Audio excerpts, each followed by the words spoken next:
Test. Welcome back to another short training video from me, Sam at Network Tele. Today we'll be looking at using our call recording software. Now, I've started this video on my home screen, so you can see this icon here. Now, you should all have an icon if you have access to the call recording software, and it looks just like this. So all we need to do is double click on that and it'll launch the program. So I'm now going to sign in. Again, if you don't know your sign in username and password, please contact us. We can help you with that. Never a problem. So I'm just going to sign in now, press enter, and don't worry, by default when you log in it takes you to, as you can see here, our dashboard. Now often that's got nothing on it, which is the way it should be for most of you. So we need to now find our call recordings.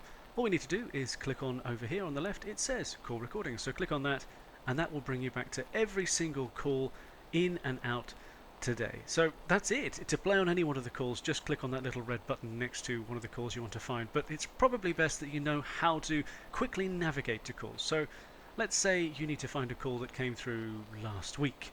And the only thing you know about the call, and you don't know the extension number it came through to, but the only thing you know is that it was from Birmingham. So 0121 is a dialing code, and then press search. So what I want you to know is you can be really vague with the call recorder. You can just give it a small amount of information. So sometime last week and some calls from Birmingham. Let's say I only want to see calls that were made to a Birmingham area code, and now press search. I'm now only looking at those calls. So what I did was I unchecked incoming. Again, I'll see all those calls that have come in from Birmingham, and there they are. So let's say from that I've now narrowed my search results drastically. I know I have here, and let's assume I've found one of these calls. There's one here.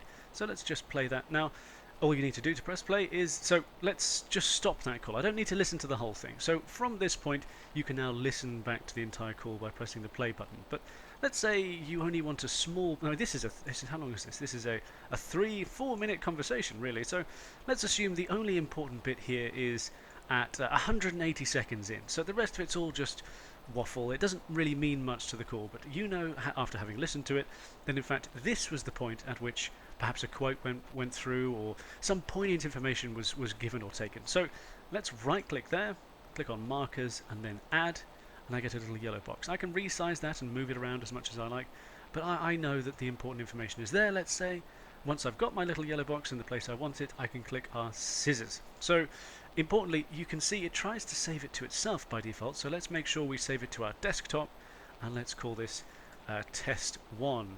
I now press save, and that says trim file saved. So I'm going to close that, and I'm going to minimize this window, and right there on my desktop is that file. That file is now my property. I can send it as an email attachment, do with it what I wish. So that is how we get to and save our call recordings. Thanks very much for watching.